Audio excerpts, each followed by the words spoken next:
Hi, I'm Danny Lipford. And I'm Chelsea Lipford-Wolf. Thanks for watching this episode of Today's Homeowner here on YouTube. And don't forget to leave us a like and a comment. And be sure to share with a friend, subscribe, and hit the bell icon so you get notified of new videos. Thanks and enjoy the show.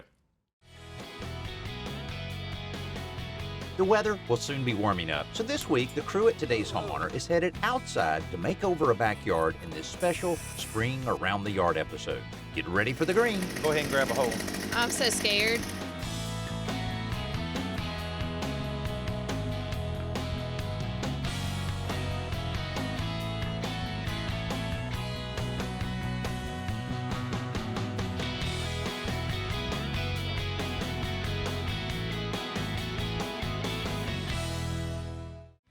As the temperatures begin to warm up, people begin to plan backyard projects so that they can fully enjoy the beautiful weather of spring and summer. My daughter Chelsea is no exception. She renovated this house several months ago, and now she's ready to make some backyard improvements, which sounds like a weekend full of work for me.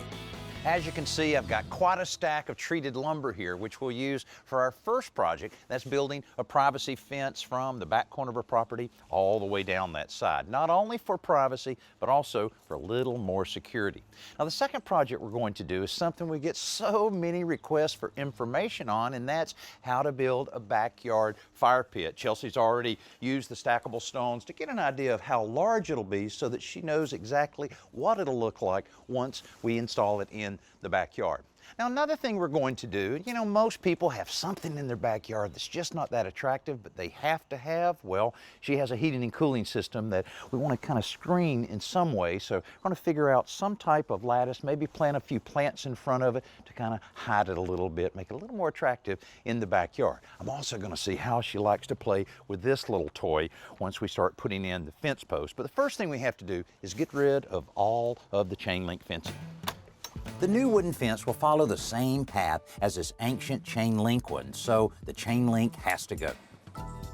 It's kind of scary that you can cut it so Somebody over easily. here looking for a fence builder? Yeah, good, you got the shovel. I couldn't find the batteries though. Perfect timing. We're trying to figure out, you know how these chain link fence sometimes have got a lot of concrete? Right. So I can see the concrete wiggling. Well, let's find out.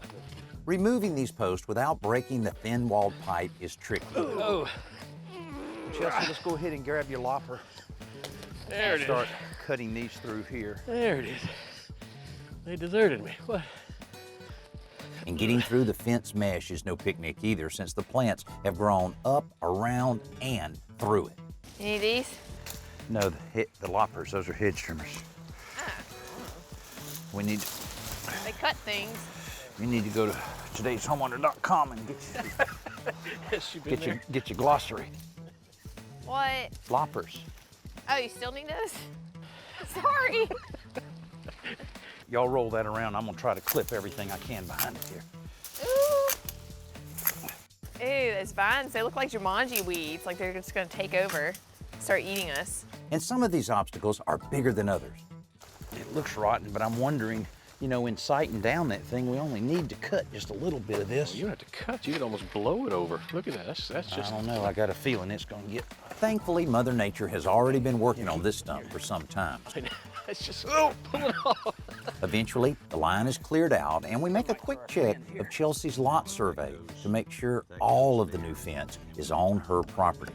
By pulling a string between the fence post in the front and the one in the back, we're guaranteed of a perfectly straight line between the 2 points. Then we just have to measure out the location of each post at 8-foot increments along that line, so we can start digging holes. Hey, like that? How about that? All right, measure that.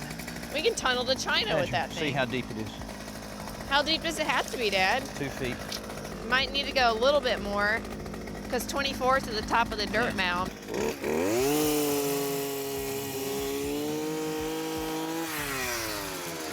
All right, So people do this with manual post hole diggers? normally.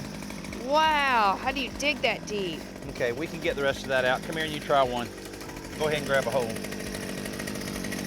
I'm so scared. What do I do?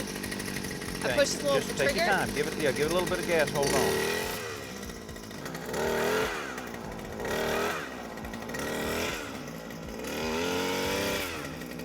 Okay, let's bump it up a little bit. Get some of the, turn it on. The auger seems to be working well, even if my operator isn't a pro quite yet. But the more we dig, the more the rain picks up, so once all the holes are dug, it's time to call it a day. I think this is going to be a day here. Are you calling it? It's just raining too I much. thought it was going to get better, but it's getting worse. So. At least we got all those things done. Right. If you mind taking this back to the rental place? Yeah, I can do that. And then we'll just start back in the morning and put all the posts in. All right. All right. Chances are sooner or later you're gonna have to stake out some fixtures on your property, whether it's a patio umbrella, a flagpole, volleyball nets. In this case, we're putting in a portable lawn sprinkler. But if you just stake them up, then they're always in the way. You can trip over them or have to mow around them. So here's the solution where you just make a buried socket out of a piece of PVC. In this case, we're using 1/2-inch PVC, which perfectly fits the sprinkler. But you can get PVC in various diameters, so you can always find one that'll fit your project. The first thing you need to do is take the PVC and use a hacksaw to cut off a sharp angle on one end, then cut it 3 or 4 inches longer than you need it. Then drive it into the ground, pull it out, then tap out the dirt. Then trim it to size. What you end up with is the perfect size and depth hole in your lawn where you can bury the socket. And just push it in, make sure it's perfectly flush with the ground, and then you can put in this case, the lawn sprinkler. And when you're done with it, just pull it out. The socket's always there for reuse, and you can mow right over it and not worry about hitting it. This week we're making some improvements to my daughter Chelsea's backyard, and the big project is the addition of a privacy fence. The rain shut us down on the first day as we completed digging all of the post holes, so that's where we pick it up on day 2. Yesterday was one sloppy mess, but at least we were able to get all of our post holes dug, and we were able to take the power auger back to the rental center. Now it's time to put in all of our 4x4 posts. Now, of course, when you're using 4x4 posts for a fence, it needs to be treated, but not all treated is the same or rated for whatever you're using it for. In this case, since we're going in the ground, we wanted to make sure we had one that was rated for ground contact. And also, it's a good idea to really hand pick the lumber whenever you can. The lumber we got looks great, it's nice and straight. That's important and makes for a good fence. Now, we can set all the posts in and use a fast-setting concrete so that we can move along on this fence. Before the concrete goes in, it's a good idea to make sure the posts are sitting plumb or perfectly vertical and sitting at the right depth in the holes. This may require a little extra digging by hand to deepen or widen the holes so the post fits perfectly in the hole and it lines up with the string above. To lock it in place, we're using a fast-setting concrete mix from Quikrete. They've designed this stuff so that it can be mixed right in the post hole. Woo! A little dusty. You got the hose? Yeah. Pour in the dry mix, add a little water, and mix it up. Besides the fact that this formula simplifies the mixing process, it also dries much more quickly. So how long do you have to support this for the concrete to dry? Oh, about an hour. That's important with posts because they have to be held in the perfect position until they dry. So Alan has to stay in there for an hour? That's not a bad idea, but we need his help setting the rest of the post, so we're going to go ahead and start attaching the 2x4 stringers to hold the post in position. And you are plumb here. Later, the fence boards will be nailed to these stringers. That way, we can continue plumbing the post, mixing the concrete around them, and tacking them to the stringers. Do this? Yeah, do that, and then just pull it up and just throw it over on Alan's foot right there. Oh, not mine. Occasionally, we'll brace a post off to an adjacent tree to add some support in the other direction. These 16-foot stringers will span 2 posts, but we don't want all of the joints in one place because that could compromise the strength of the fence. Oh, so you're supposed to kind of overlap them like that? Correct. So we're starting the top and bottom rows with 8-foot pieces. That way, no more than 2 of the 3 stringers are seamed on any given post. Hang on just a minute. When you're working with pressure-treated lumber, it's best to use galvanized nails. The nail gun we're using isn't a necessity for this job, but it sure is nice because you don't have to worry about banging the post out of position like you would if you were driving nails with a hammer. And it probably won't take long at all for that concrete to set Oh, up. it'll be real quick. We'll be nailing some Yeah. fence boards. All right, so you want to block this from the view of your backyard guest, and I don't blame Can you wonder why? I remember you planted Yeah, this we had thing. this planted, but I think it's going to take a while, and it'll never be as wide as the air conditioner is. So Well, maybe. Well, you know, the most logical thing would be to match the underskirting, Yeah, and the I lattice think I there. have some of that left over. It might be wide enough to cover it. With a few quick measurements, we can see if the extra lattice is big enough to do the job. Do you know where that panel is? Yeah, it's in the garage over here. All right, it's just right here. You think it'll work? Oh, yeah. It's a little short. It's a little smaller, but it doesn't have to go from the corner of the house. 8 inches, you know. While we're digging around, we also find some lattice channel we can use to trim out the panel. Meanwhile, the concrete has dried on the end where we started the fence, so Alan is getting ready to install the fence board beginning there. Put our string on the back side of this. Now we've got our line right here for the height of our fence boards. By the way, anytime you're working with treated lumber or lumber that's fairly green or wet still, you want to butt it tight, those joints tight, because it's going to shrink up a little bit. If you try to put a spacer in there first, then it's going to shrink up and you'll have even a bigger space. You don't want that, so butt it tight up against each other and shoot it in place. While Alan is making headway on the fence, Chelsea and I have come up with a plan to combine some of the extra 4x4s that we have, as well as a few 2x4s from the fence project with the lattice panel we found in the garage to create a trellis that looks like a small arbor. This stuff is treated as well, and anytime you use screws in pressure-treated wood, they should be coated like these are. My fingernail polish matches the color of the nail. The screw. All right, that ought to do it. All right. Now we can cut down a couple of the 4x4s to support the panel on either side, map out the location for our post, and dig the holes. There's only 2 to dig, 1 for each of us. Here, I'm tired, you doing it. Well, I'm tireder. I'm not really tired, I'm just saying that. I think Chelsea's already missing that auger we had yesterday. All right, your turn. Wait, get back here. It's your turn. When the holes are finally done, we can set the post and attach the lattice between them so it's level. We have just enough fast-setting concrete left to anchor these posts before we add the last part of our design to really make it look like a small arbor. That involves making a bevel cut on the ends of 2 2x4s so we can attach them at the top of the post on either side. Okay, you where you need it? Yes, sir. It looks pretty good if I say so myself. Now, after the Best New Product segment, we'll add the climbing vines as the finishing touch. You know, now that the warmer months are upon us, getting out and working in your garden or in your flower bed is my idea of a great weekend. But you also need to make sure that you got good tools to make your projects go a lot smoother.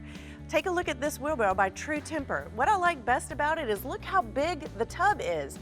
It can hold up to 6 cubic feet of material, whether you're hauling mulch, pea gravel, soil, whatever you need to get to the other side of your lawn or your yard. This is just a great way to haul it. It's very sturdy, it's made out of plastic, so it's not gonna rust. And take a look at this, it's very easy to control when you're dumping the content because it's got these curved handles, so I'm not forced to let go of the handle like other wheelbarrows to gain control of it and dump the entire content out. This is just a great tool to have around the house. It'll make your weekend projects go that much quicker. This week, we're tackling some landscaping projects to dress up my daughter Chelsea's backyard. We have a new privacy fence well underway along one side of her yard, and we've just completed a lattice trellis to screen off the view of her air conditioning unit. While the concrete supporting the trellis dries, we decide to check on Alan's progress on the fence before laying out the fire pit. Quality control. Let's check this situation out here. How about that? What do we think? Looks good, man. Thank you. It looks Man, awesome. isn't this some great wood? I love this stuff. I think we're gonna jump on the fire pit. Okay, great. You know, S'mores afterwards, s'mores? Yes, Please. s'mores. All right. there's not much on shoveling, but I'll do my best on this. Oh, goodness. Okay, I was thinking about putting it somewhere in here. I'll tell you what, why don't you step up like over on the deck and let's get a kind of an idea here. I got a stick right here. All right, what do you think? Yeah, put your stick down. I'll go to the left a little bit. Left? No, my left. All right, back that way. Okay, to your left, just an inch. Come out this way a little bit. Yeah, I think that's Did good you right honestly stand up there and say an inch this way? Seriously? Come on. there. Hey, I Just can taking tell. orders right now.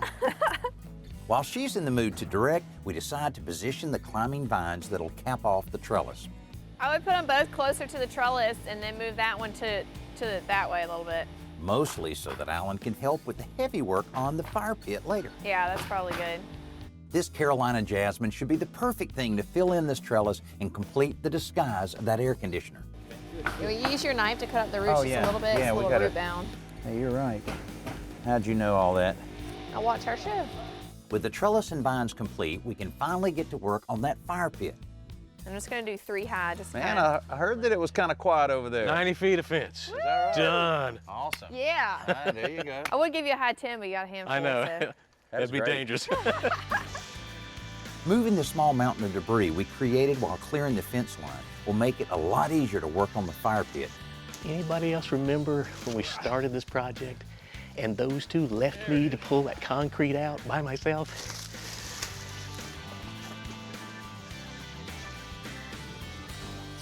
I was finally able to get her to decide where she wanted the fire pit. Now we're about to get started on it.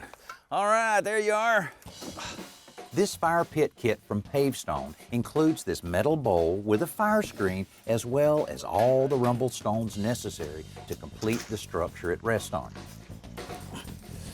Alan's sounding tired. Alan is tired. That'll do it. Good. All right. Good job. Excellent. Thank you. Good job there. Get the defibrillator out. Isn't he older than you? He is older than me, yes. All right, Do the, I'll give you a rock. I'll do the little ones. This part seems simple enough. We just set the stones in place, alternating between the keystone-shaped ones and the smaller rectangular ones. I love this stuff. Don't tell me this is perfect. It's perfect. How you like that?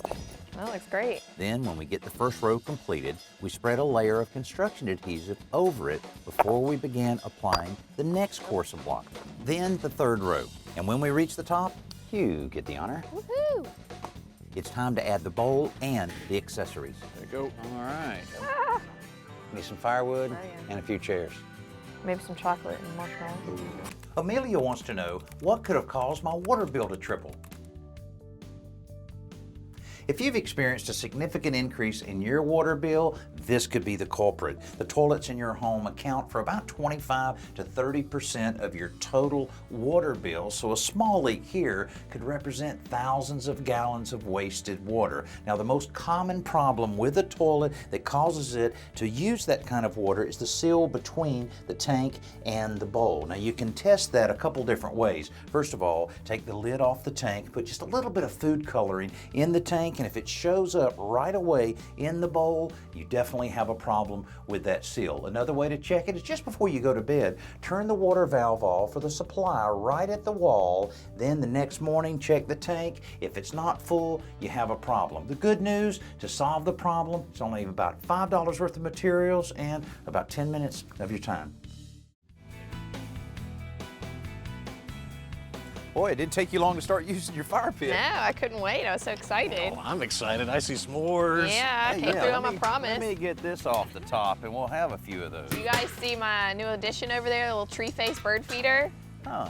Isn't that Oh, funny? look at that. I've seen those around, but I've never seen one that was an actual bird figure. Yeah, me neither. I saw that one and I had to get it. That's pretty good. Well, I'll tell you what, the fence made such a difference here because that old chain link fence just didn't look very good. No, especially after I cleaned out the brush over here and all I could see was the chain link. I couldn't even see the camellias. So Yeah. the wood fence really makes the camellia bushes pop. I tell you what I like is the trellis. I mean, that screen trellis over there. Think about when all those vines grow on it, but even right now, that looks Yeah, great. yeah, much better than the air conditioner for sure. You know, I was amazed. I've seen these fire pits a lot, but never realized that it was so easy to put together. I understand it costs less than $200. Yeah, Wow, some great ideas here. You've got a better backyard now. I know. I can't wait to enjoy it. Well, here's some great ideas for you that you can use at your house. We'll have a lot more great ideas for you next week, right here on Today's Homeowner. Your tree, you know, you need to name it Don. Done one? Don Knotts. Oh, God. That's worse than I've ever imagined. That's good. Looks like our director's checking it out. Where'd he come from? Hey, thanks for watching this episode of Today's Homeowner. And don't forget to comment, like, and hit the bell icon so that we can notify you when new videos are posted. And don't go anywhere, click around, and continue the home improving fun.